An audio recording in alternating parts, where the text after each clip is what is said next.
All right, welcome to Living for the People. This is L. Nathan HARE. Welcome to our broadcast, focused on providing you insight into events shaping our national and regional world and the facts behind those events and policies that are shaping our world for today and for tomorrow. Join us weekly on Mondays, Wednesdays, and Fridays from 9 a.m. to 10 a.m. following Amy Goodman's Democracy Now! Program. And of course, our program is live. So you can call in, you can join our discussion. We really hope that you will. Our number here again is 716-878-5104. That's 716-878-5104. We're here with our in-studio audience of one, Norm MacArthur. Welcome, Norm. He's stretching over. You got so much money in front of him. He just stretch over the table so you can hear. But we'll catch up with you in just a second. Don't run too fast. We'll catch up with you. And of course, we're here with Willie H., who does the live streaming of the program. Welcome, Willie. Welcome everybody to Living for the People with L. Nathan HARE. I wanted to take today's program because the behaviors that we are seeing manifested by our former president. And the people around our former president, they've been focusing on something that I think that we've not given enough attention to, but I think is really important for us to get our arms around. And that's the idea of authoritarianism having currency in the United States of America. We are reaching a stage right now where it is virtually acceptable that nearly half, if not more, of the population of the people in the United States are people that believe in authoritarianism. I've been wrestling with this reality that Donald Trump might actually win the 2024 presidential election. And he actually has a real chance to be elected again in the general election in 2024. And so I've been trying to understand this phenomena. Why would that be? Why would somebody like Donald Trump have such currency in the voting public of the United States of America? Everything that we have seen and heard about Donald Trump since he left office in 2020 has proven that this man is absolutely unfit to hold any office of responsibility, public or private. He's petty. He's mean-spirited. Willie, you can stop me when I lie. He's mean-spirited. He's extremely dishonest. He's unpatriotic, not patriotic. Trump. You got to be talking about Trump. Our cousin, Donald Trump. J. Trump. Donald John Trump. He's unpatriotic. He's self-centered. He's crude. He's ill-tempered. He's unwilling to study and prepare. And he's an embarrassment to the people of the United States. Sometimes we have to look back over time and see where we have been in order to understand where we're going and whether we need to make significant course corrections to guide our future steps. This is the Ghanaian principle called Sankofa, which is looking back to guide our steps moving forward. And I'm pretty sure, Norm, you know a little bit about that Sankofa principle, right? Be a tad bit, sir. just a tad? Okay. Yes, sir. Well, I came across this article written in Politico for Politico magazine that I think helps us to take a measure of ourselves. This article was written by Matthew Williams. He's a historian. He is an author. His article was entitled "Trump is an Authoritarian, and so are millions of Americans." That's the core of the article. Wow. That's the core of what I want to dig into today. Wow. That it's not just that Trump is the horrible sets of characteristics that I described. It's not just that. Right. It's that there is a humongous body of people in the United States who either are that or at least love that or admire that or are willing to sign on to that because they think that there is an objective that they can achieve through Donald Trump that they would not be able to achieve through other people. Right? Probably anybody else. Anybody else. Right. And that's why Trump is reigning so pretty good, because they know that's our man. He has his currency. McWilliams is the author of a book entitled "On Fascism 12 Lessons from American History. He's a research associate at the University of Massachusetts in Amherst. And he can be, well, I won't go through his website because you're not going to remember all of that. One of the important lessons Americans learned from Donald Trump's election in 2016, and one still difficult for some of us to process more than 4 years later, is just how many of our fellow citizens are predisposed to authoritarianism. And Norm, you know, I've talked about this many times. We act like we don't get it. 74 million Americans voted for Donald Trump. Yep. If you added up all the human beings that existed from Adam and Eve to today, add them all up together, you shouldn't have been able to find 74 million people who would vote for somebody like Donald Trump. Well, you should have only been able to find like two. Right. But yeah. Donald Trump and Donald Trump Jr. That's it. Yeah, that's right. Well, but not only that, I'm hearing, like I told you guys before, voices in my community, Black Americans, young Black Americans, that think Donald Trump might be the better than Biden, and I'm like, what's wrong with you guys? Yeah, I can't understand how people, how they can have any kind of a positive feel about Mr. Trump. And they do. I mean, he's like you say, he's nothing but a thief. You know, he's even taken from me. I mean, personally, I met him one time. So I mean, you have met him? Oh yeah, I met him. I don't want to that. take away from the show, but I'll tell you guys the story a little later. It's kind of crazy. Oh my goodness, it had to be crazy. But like I say, he is, you know, he's not for us. And anybody that thinks anything, you know, positive about him, I'm miffed at how they could see it. I just don't understand. So that's what we want to get into today. You know, in our high school civics courses, and I took these courses when I was in grammar school, we were taught that American authoritarianism is an oxymoron. You know what the term oxymoron means? It's like in the term you're using, it cancels out. You're saying something that's the opposite of what it is that you're saying. It cancels out. Exactly. You know, it's like being a faithless person. Yeah. How can you be a faithless person? Well, I guess you're faithful in being faithless, maybe. Well, that's when the people use an oxymoron. That's really what they're trying to do. They're trying to provoke you to think. Right. You know, so that it's just to jolt you into the irrationality of it. Right. So that you get the point. Right. But you're taught in this country that the idea of authoritarianism and being an American are opposite. It's like a square circle. There's no such thing as a square circle because the very thing that makes it a circle makes it not a square. Right. And whatever makes it a square makes it not a circle. Yeah, They shouldn't fit. You can't have a square circle. They shouldn't fit. Well, they try to teach us that authoritarianism cannot exist in America because we're freedom people. You know, we're equality people. Mm-hmm. We're fairness people. We're due process people. You know, so we couldn't possibly have authoritarianism, you know, within the American body public. Well, Mr. HARE, let me just interject. I do believe that there's people in our country, in American, and I probably met a few that are white, black, whatever they are part of the American dream. They really believe that people could come together and live together and everybody, you know, have a fair shake. I do believe You believe that? I believe this. Have you tested it? Do you have any records? I've seen it demonstrated in, you know, other people. There's no question that there is a broad spectrum of American people who believe in justice. Yeah. There's a broad spectrum of American people, even if they don't believe that African people and white people are equal, they believe that African people and white people have the same rights. Right.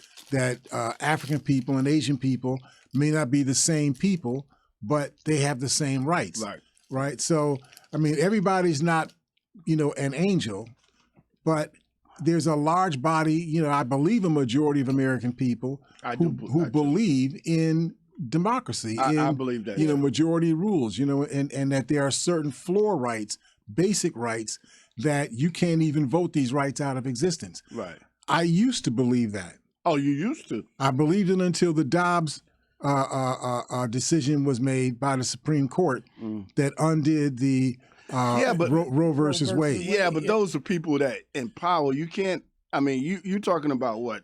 Maybe 10% of the people. No. You're not hearing me. Okay. I'm talking about the actual right that a woman has to govern what gets done with her body by her own decision and not somebody else's decision. Well, so what you're saying, a lot of people voted on that? Is that what you're saying? What I'm saying is when the Supreme Court said that Roe versus Wade was no longer valid, that a woman does not really have sole authority over her body, that some men can have some votes in the state assembly and the state Senate, and they can actually create rules that say that women's bodies belong to the men. That's what I'm saying, Mr. Hare. It's not like Americans voted for that. It's those group of people that's in power. But they're Americans. They're American, but they're small numbers. Well, see, but this is what I'm trying to get us to understand. I feel you because I know that you want to minimize this. Yeah,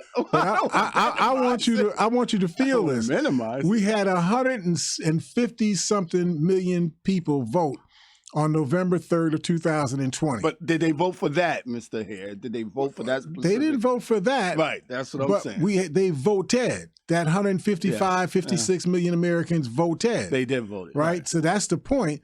That they voted. So we know that there's a body of people out here who vote. Right.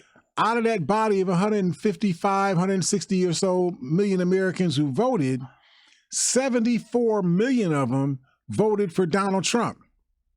Right. I do know that. They voted for That's Trump. a humongous number. That's like 47% of the American public voted for Donald Trump. Yeah. How can you possibly have a belief in a body of people where 47% of them would vote for somebody who is petty, who's mean-spirited, who's selfish, who's unpatriotic, who's a liar, who's a thief, who is a misogynist? How can you possibly have 47% of American people who would vote for somebody like that when you know that that's what this man is? Go ahead. No, I'm just going to chime in real quick, and I'm going to say that a big body of those people are like-minded. Mm-hmm.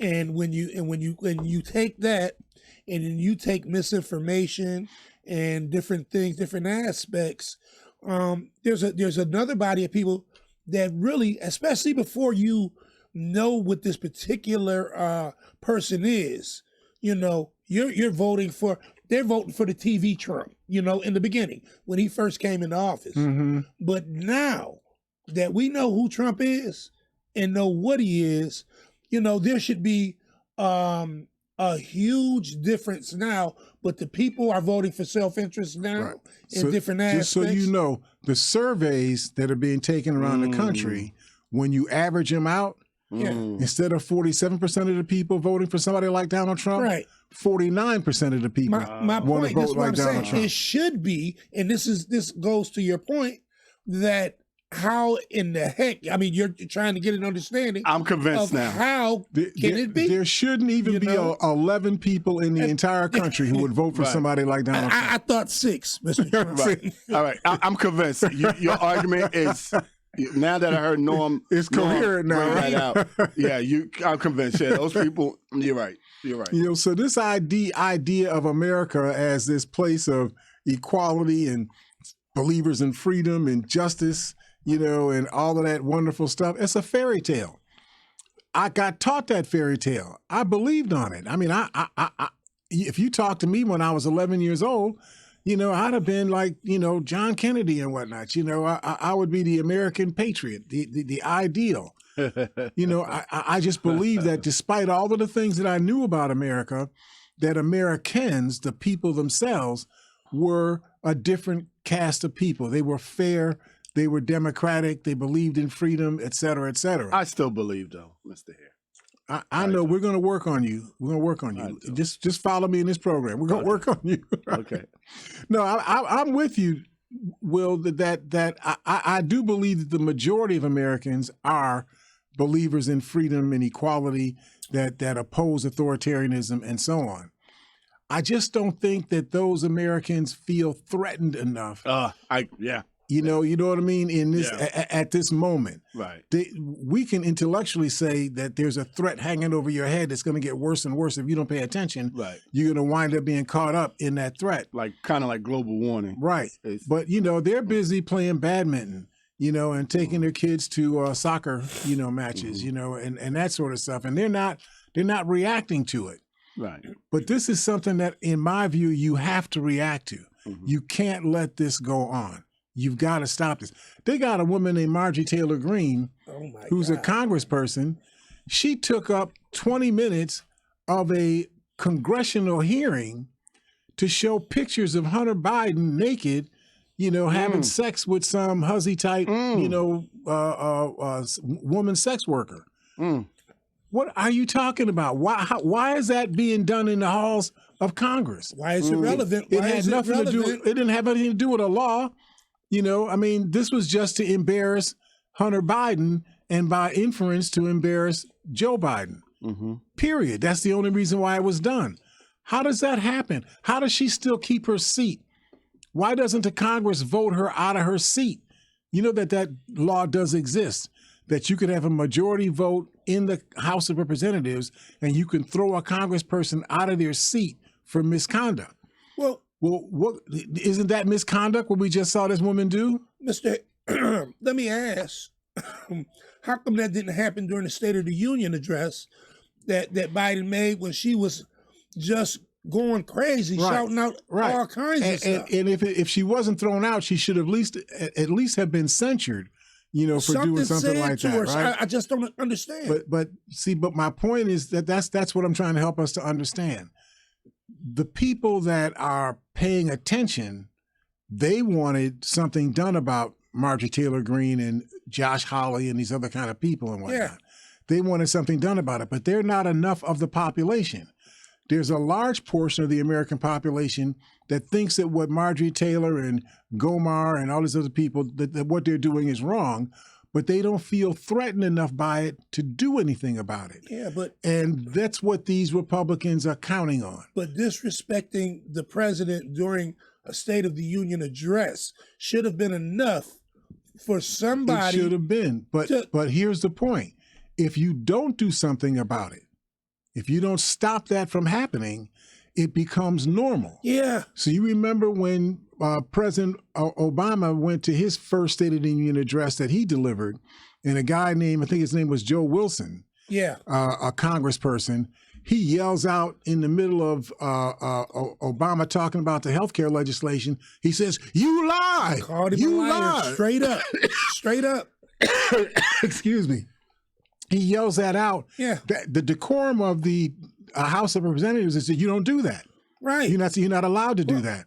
But he did it, and because nothing was done to him about it, I got you. Now it starts happening more frequently. It's carried over to President Biden now because nothing was done the first time. Well, you normalize it. You say you didn't do anything about it when Joe Wilson did it. Yeah. So why would you do something about it when Marjorie Taylor Greene, at some point, though, Mr. HARE, somebody got to. I mean, right now, as long as Democrats are in office, this might be what we'll be getting, and something has to happen. Well, this is my point. We have to teach each other. We have to motivate each other, because if you don't, what you see right now is Americans who agree with what you're saying right now, but they didn't do anything about it. They didn't call their congressperson. Yeah. They didn't call their state assembly person. They didn't call their state senator. They didn't call their county executive. They didn't say, "I'm not putting up with this. You can't behave like that. I'm not going for this anymore." They didn't do that. They went about buying their, Kellogg's cornflakes, and their almond flavored milk or whatever they call it. Let me ask you this question, Mr. HARE, just real quick. Had it been reversed while Trump was in office, and we as Democrats don't seem to have that type of behavior. We don't do that type of thing. But if we did, you already have the answer. The answer is, if Democrats did to Republicans what these Republicans are doing to Democrats, what you saw on January 6th, you would have seen that happening from the Republicans against the Democrats. Yeah. They would fight you over that. They would not allow that, to occur. They would be strapping up. They'd be talking about their Second Amendment rights, and so on, right? Wow. Lauren Boebert, and they'd be doing commercials, with AR-15s and so on. So in November of 2016, American voters had a chance to repudiate that authoritarian strain.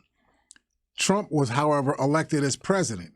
4 years later, as his term came to an end, the power of authoritarianism and the damage it has done to our republic has been well documented and is apparent in this day. American authoritarianism will flourish if Trump wins the presidency in 2024. And even if he loses, authoritarianism is not going to magically just vanish and go away, because it is in the spirit of a large portion of Americans. It's critical to understand that this strain of authoritarianism in our politics, both how prevalent American authoritarianism really is and what kinds of policies and changes American authoritarians will support when they get stirred up.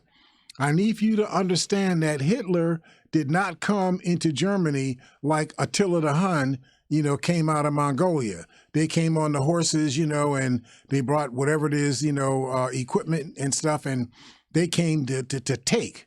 That's not how Hitler did it. Hitler went to the a state assembly. He went to the Common Council. He got voted into, office, higher office in German political parties. And I think some of those people knew he was crazy, but he was. But he was talking that smack, and they liked it. He was against those Polish people on one border. He was against those Serbian people on another border. And so on, right? And because he was talking all that smack, that these people who were sort of German, if this makes any sense, German white nationalists as opposed to French white nationalists or Serbian, white nationalists. These Germans were Prussian nationalists. I think that's the best way to say it, right? Yeah. They were Prussian nationalists, and so Hitler appealed to them.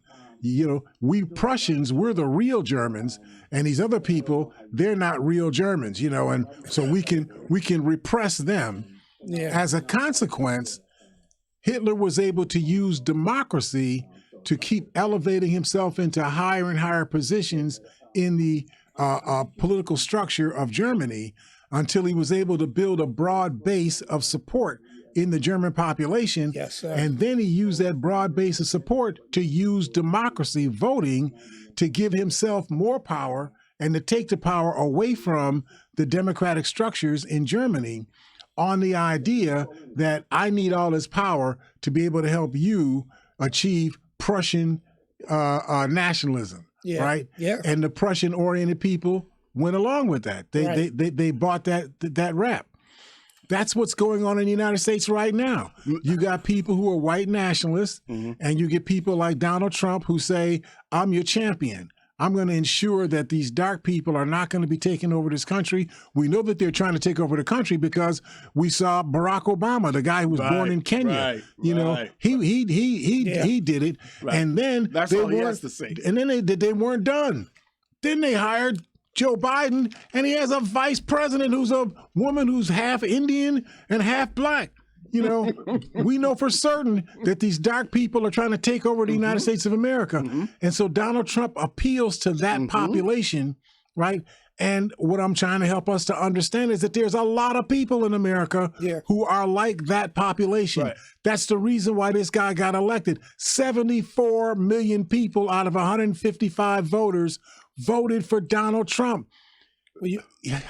How insane can you be, Mr. Hare? I got to tell you, I'm afraid, because I know 50% of the country wants Donald Trump in, and 30% of that really don't want him in, but they against Biden, and the only candidate is that big candidate I see is Trump, and they're not against Biden because Biden's not producing results. We went through this on Friday. Yeah, I know. He's giving you results on top of results on top of results. Right. So it can't be that. Their issue is this. Their goal is this American white supremacy, nationalism, whatever the right word is. That's what their goal is. And so all the stuff that Biden does is irrelevant to them. He seems to be the champion of fairness and equality and justice, and they do not believe in that. They believe in them first, and everybody else being not even second. Everybody else being like 19th. You know, let me just chime this in, Mr. Hare. I believe that there's a big population of good people and a big, and I don't like to use the analogy good and bad, but there's a big population of both. And when it really boils down to it, this is my solution. You know, first and foremost, and it's very simple. We have to win the House. We have to win the Senate. We have to come out in droves to vote. Right. And when we do this authoritarianism, I mean, we can kind of cut it down because we'll have more power. But without everybody coming out and being on their game right now in 24, you know, they may sneak Trump in. Right. And this is what we do not want. And it's important for us to understand what you just said, because it's the we part of what you said that has to be made operational. Yes, sir. The we means that we, the people, have to actually get off of our chairs and do the work. Yeah. And not only the presidential, but the other votes too. Everything. You got all the votes, county executives, school board races, village councils, all of those. Everything, at every level. Because what the Republicans have been doing, I've been trying to get us to get this in our spirit. Everywhere that the Republicans find themselves in a majority, in any body at all, any deliberative body, if they find themselves in a majority, they will use that majority vote to change the rules in that body so that the body will always vote for people like those Republicans. Yeah. Well, they just changed the law. You taught us this, Mr. Hare, when it really boils down that together, you know what I mean, the strength in numbers. Right. But we have to, as Democrats, we have to be, and I don't want to say just as devious as them. We don't want to, but we have to stand strong together. We have to be as unified. We have to be united and unified as they are. Yes, right? sir. That's because the Republicans, there's a body of people that these billionaires hire, you know, who do nothing but think about ways to increase the power of autocrats, you know, and the Republicans, and to decrease the power of the democracy-oriented Americans. That's what they do. There's an organization called ALEC. You know, that's what they do for a living, is to figure out ways to prejudice the process so that they continue to keep power where they've gotten power right now. And so they can lose elections and still control the assembly and the Senate, and still keep manipulating the American democratic process. And that's how they get over a lot of times. That's exactly what they do. So I know we got to take our quick break, and I'm not going to step on other people's time. We're going to take a minute to talk to our sponsors. Don't go away. We will see you on the other side of the break here at Living for the People at 91.3 FM WBNY. See you all then.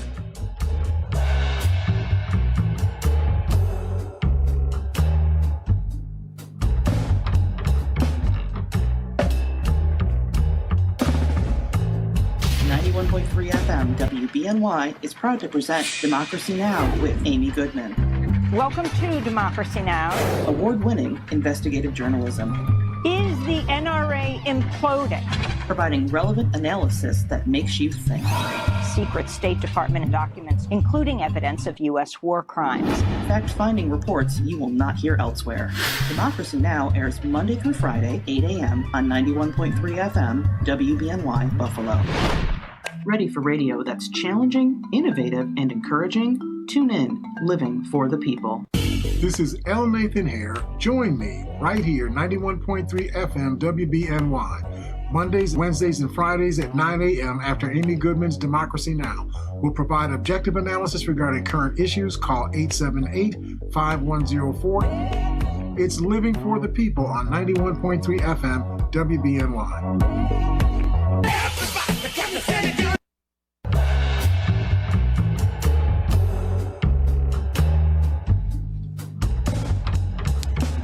All right, welcome back to Living for the People. This is L. Nathan HARE, your host. We're here with Norm McCarter, our in-studio audience of one. Welcome back, Norm.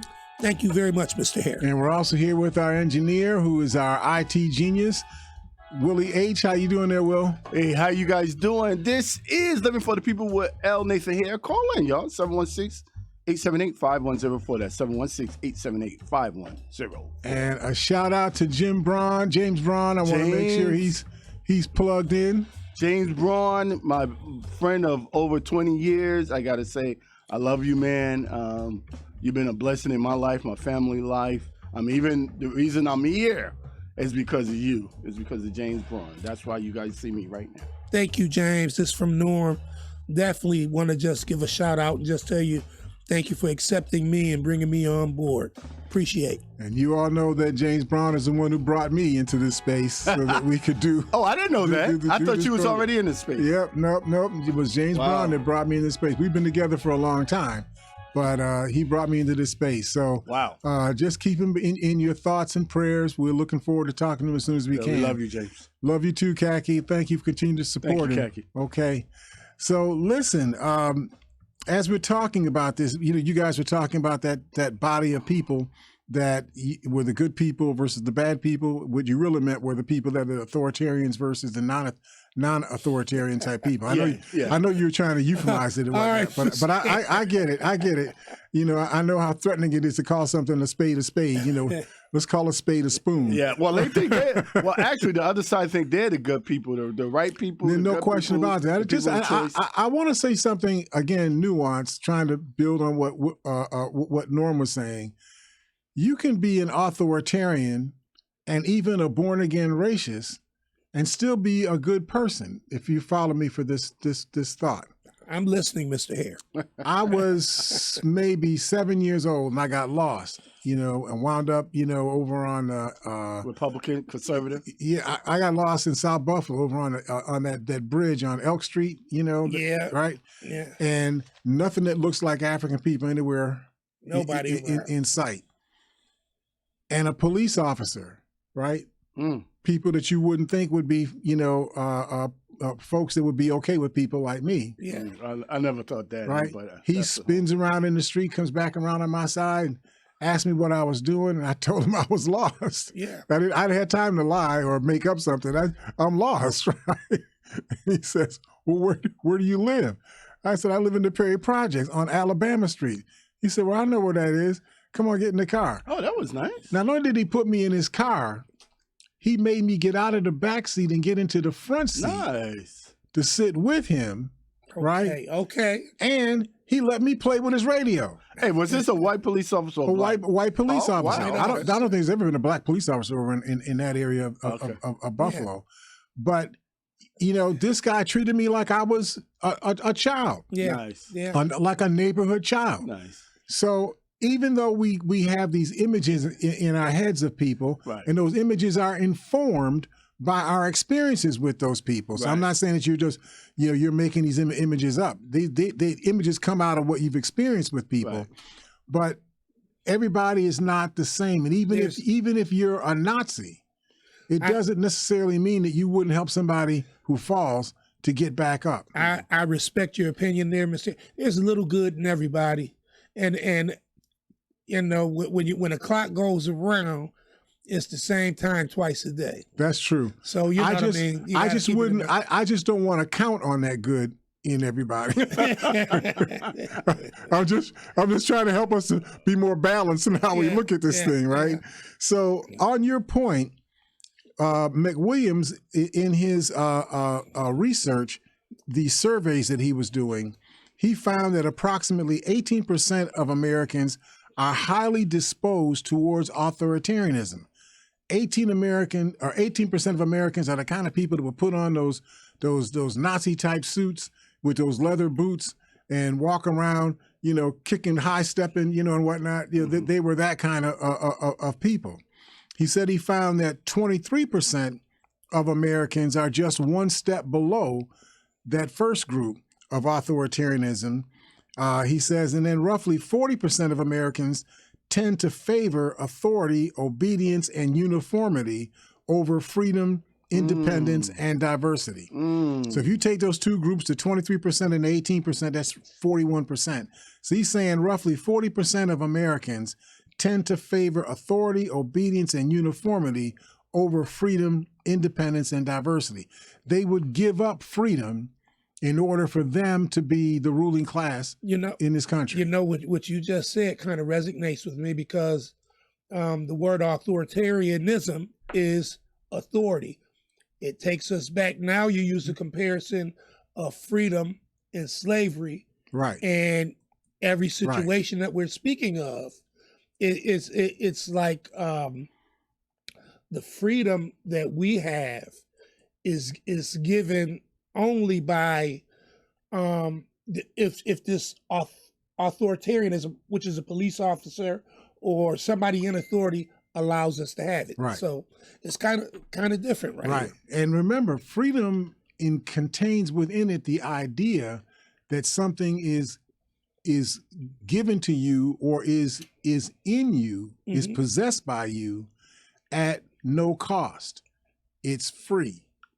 So you have the right to vote. You didn't pay for it. You didn't go someplace and give somebody a piece of money for the right to vote. You have the right to own property. You have the right to walk down the street. You have the right to not have people break into your house and take your stuff. You have the right, you got a whole body of rights that are enshrined in the Bill of Rights and the amendments to the Constitution. The point of all of this is that freedom requires the people with power to give up some of their authority in order for everybody to have authority over themselves. So in order for all of us to be able to become our own independent little country, I'm the L. Nathan Hare country, you're the Norm MacArthur country, and we have rules, that govern what we do as our collective body of independent people. We have rules on how we live with each other. You have to give up some of your authority over people in order for everybody to have that authority over themselves. And that gives everybody enough comfort that they can live around each other without stepping on each other. That's the way that's what the system of the United States is supposed to do. How often is that going to happen? How often is anybody in authority going to be willing to give up any aspect of the authority that they have? Well, we're not willing to give it up. We're going to lose everything that we have. Well, it's when you care. It's when you care about people that now I'm a security guard, security officer. And when I'm in a room with a large amount of people, I know I have a certain authority. You may not have enough power, but I have a certain authority.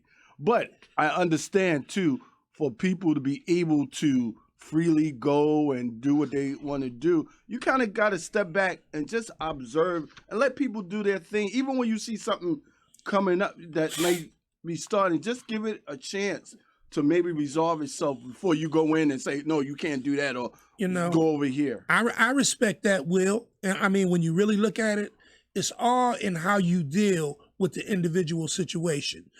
Sometimes if you just kind of, like you said, kick back and allow certain things to take place and don't flex your security, everything in most cases will pretty much work out smooth. Right. So what the theorist would say, and I think there's a body of evidence of our lived experience that supports this. If you leave people alone and let people work it out, I don't like having, people drawing chalk, maps on the ground so they can do hopscotch because I got to keep walking over this chalky. What's wrong with you? Go down the street and do that. Don't do that in front of my house and whatnot, right? But Mr. Hare, you have a problem with that? Because when I see it might be the kids playing. Do you have a problem with that? Mr. Hare don't want to come out and rinse that off. I'm just trying to give us an example out of lived experience. Okay, gotcha. This is lived experience, right? Gotcha. See, but what happens is if you muscle people, and say you can't, draw on the sidewalk, and that stuff when it rains it goes away anyway, right? That's correct. But if you muscle people and make this an authoritarian thing, now you got people in tension, with each other. Now they're trying to figure out ways to break the tension by getting around you, to beat you, to sneak you or whatever, Right. to stop you from restricting them. Right. But if you allow people to work stuff out, Right. you know what I mean? You say, I see y'all like to do that hopscotch thing there, and I get it. But is that the kind of chalk that goes away when it rains? Right. Or is that the kind of chalk that stays around for like 75 years and whatnot? Right. What kind of chalk you got there? And you let people talk to each other and work things out. Over time, people will work their way towards a equilibrium that balances everybody's interest. Yeah. And if they can't do it, you just go to a higher body. You go to the block club, president, or whatever the next council office, and you work it out. Right. But you can't, if your model is to take away people's freedom, not only do you restrict the ability for people to be able to be creative and to work out things in ways that meet everybody's best self-interest, but you also create a lid on how your society can develop, because you can't develop any further than that strongman person that has control over your area. So it's like, if you have a school, I'll make it this way. If you have a school district, you have a school board over that school district. If your school district is governed by somebody who just has a rigid perception of this is what we teach. We only teach this and nothing else. It gets done this way. Everybody face forward. Everybody gets here at 8:15. Get out of here at 2:30. Don't spit on the floor. Wear shoes, not sneakers. That's the way school was when I was in school, right? Everybody was lockstep and so on.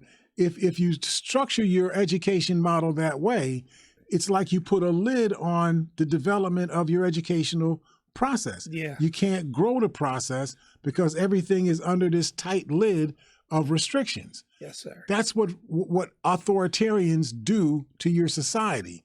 They take away the ability for you to grow organically, for you to develop, all of the potentials that are inside of people, because you can't develop any further than that authoritarian ruler, is able to conceive. It's not just what they won't do, it's what they can conceive.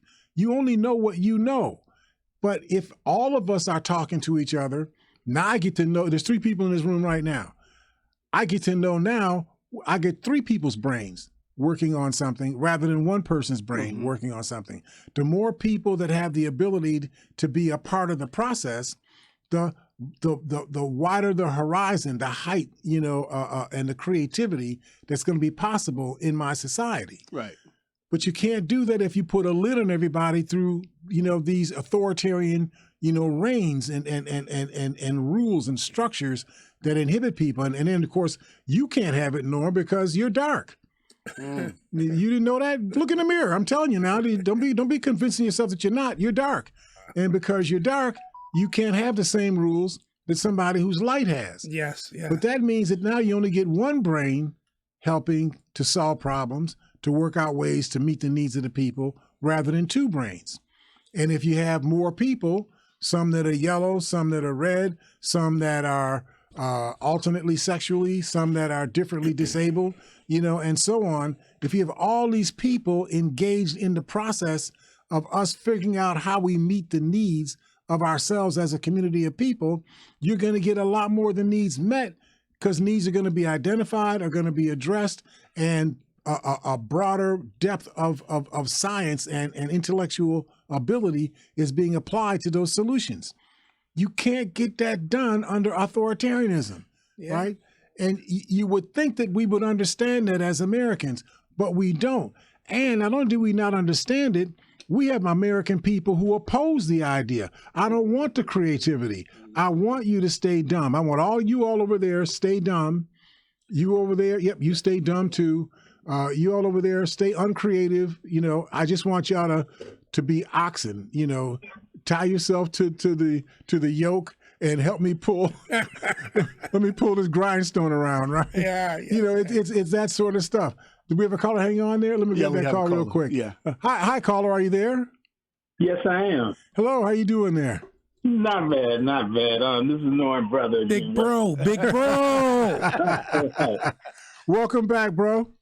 Thank you.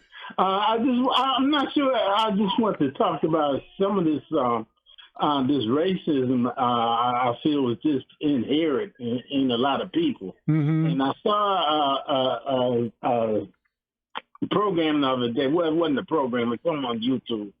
But what they showed is a white guy, and he dressed up like he was blind. He had the dark glasses. I saw that. And walking in the walking stick that they use. Yeah. And he's going to approaching the corner, and he grabs the arm of a white person.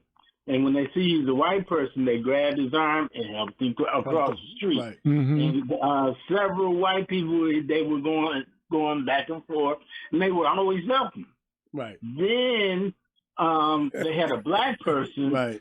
Same thing with the cane and the glasses. They approached the white person and they shook them away. You know, push them away. No, get off of me. They're not going to help you, you black dirty person. Right. And they wouldn't help. Yeah. And here's the big thing I thought was when they had a white person approach a black person to try to help him cross the street, they helped him. The black person helped the white person who was disabled. Yeah. Right. And so that was the big difference to me, is that we don't see this, for most of us anyway, don't see this evil in other people. We try to accept them, and we don't have any problem with helping people. But for a lot of them and the races, they don't care if you're handicapped or whatever the problem is, that they just stay away from me because there's something wrong. Right. Yeah, black is evil. Black is evil. And so we all got to keep in mind that nothing is ever 100% true for everybody. Right. So you will find white people that would help that black person who was dressed up like he was disabled. Right. You will find white people that will help that person, just like you just may not find as high a percentage of white people the percentage is low that would help that black person as opposed to the other way around. To be fair, I saw that same comment and I was like, oh my God, I can't believe this. But as I read along, they also showed that they didn't show everything. So there were a few, very few that did help the black man, but almost everybody helped the white blind man. What did your parents teach you? The exception proves the rule. Right. Just because one person doesn't do terrible, if you can see based on the record that a whole lot of these people do terrible, then you need to watch everybody who looks like those people that do terrible. Don't walk around with your eyes closed, trusting people when they've already shown you, as Maya Angelou showed you, when people tell you who they are, believe them. Yeah. Well, you know what, Mr. Hare, we're taught as a people, we are to be respectful, and to help, to try to help others, and this is what we're taught that way from. And I mean, you can take this pretty much all the way back to slavery. Right. We're taught to be this way and to look out and be helpful toward others. I don't know, because I'm not in that particular spot where it's flipped.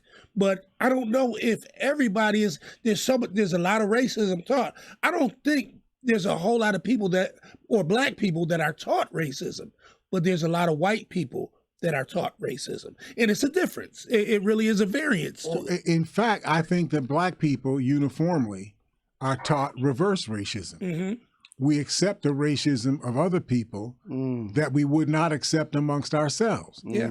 You know what I mean? Yes, sir. We would not do to each other what we see white people doing to us, but we accept that white people will do this to us, and we'll just try to figure out workarounds, to make it work. Yeah. Right. We figure out a way to make it work.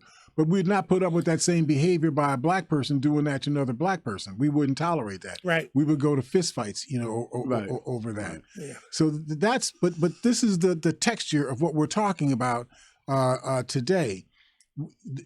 These brown shirts, that they had in Italy with Mussolini, and these high steppers, in the Prussian forces of Germany and so on. These people make up significant portions of your population. And you've got to be honest with yourself. That's what I'm trying to get across in today's program. You have to be honest with yourself that this is a truth that exists amongst American people, that there are a lot of American people who actually want to see an authoritarian type person run the country because that person won't be bothered with democracy and majority rules and that sort of stuff. That person will just say, you stay over here, you don't get this house, you don't get this kind of job, you don't get this kind of paycheck, you don't this, you don't that. They're gonna go along with that kind of authoritarian rule because that preserves the world the way that they see the world, where their group is in control of the country. That's what they really want. And everybody else is some sort of stepchild, you know, in the country. And we've got to understand that, and we've got to start fighting that battle. If you don't continue to teach against that, if you don't continue to reinforce that kind of a democratic, you know, just society, it will unravel on you fairly quickly. That's what you see going on right now. Otherwise, how could somebody like Donald Trump even get conversation in this country? I mean, you can't be a more insidious creature than this man is. So authoritarianism is best understood is not just a policy preference. Authoritarianism is actually a worldview. It's the way you perceive the world, and it can be activated by anybody at any time who has a big enough megaphone who's willing to play to voters' fears and voters' insecurities. I'm just wondering, are you still there, big bro? No, I think he left. Okay, I'm sorry. I'm sorry. I got off on a tangent and whatnot, right? Yeah. But please call back if we didn't get all of your point in. But when activated by fear, authoritarian-leaning Americans are predisposed to trade civil liberties away for strongman solutions to secure law and order. They are ready to strip civil liberties away from those people they define as the other, a far cry from the image of America as a country built on a shared commitment to liberty and democratic governance. You hear the Ron DeSantis people talking this smack about, you know, we're the country of liberty, you know, justice, freedom, you know, every man being the same. That's us. That's who we are as an American. No, that's the fairy tale that we've been telling ourselves as Americans. Every single founding father of the country owned slaves. How in the world can you tell me these people were believers on justice when every single one of them owned slaves, right? So what do the authoritarians actually believe? According to Matthew McWilliams, who wrote the article that I based today's discussion on, he says that he found American authoritarians compared with non-authoritarians. American authoritarians are more likely to agree that the country should be governed by a strong leader who doesn't have to bother with Congress or elections. They're more likely to support limiting the freedom of the press and agree that the media is the enemy. American authoritarians fear diversity. They are more likely to agree that increasing racial, religious, and ethnic diversity is a clear and present threat to national security. Isn't that what we're seeing right now? Yeah.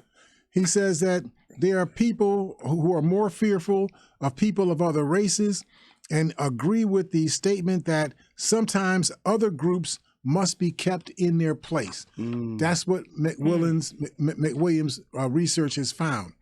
These results explain in part how Donald Trump can remain popular with his base. Mister, I just want to just ask, because I think this is pertinent.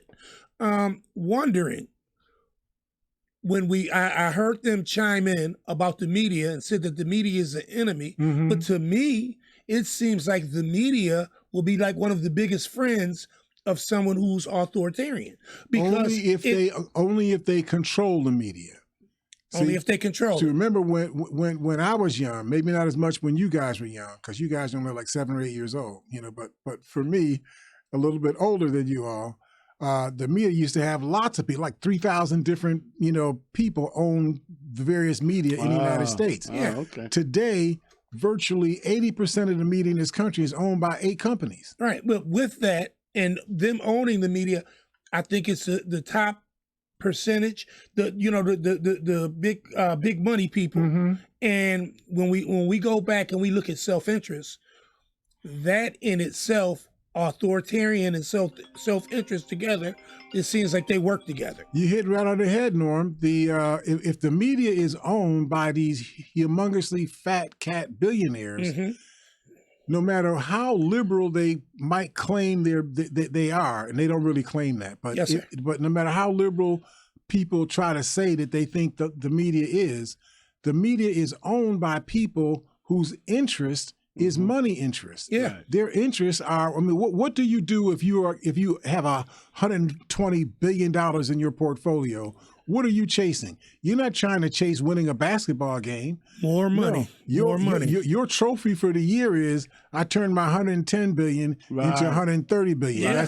That's my trophy for the Yes, year, sir. right? Yes, sir. And so that's the way that they play. So they can talk all that smack about how fair and just and whatever they claim, the United States is, but their actual policies are going to support their agenda that supports their class, of people and so on. So we end up with people.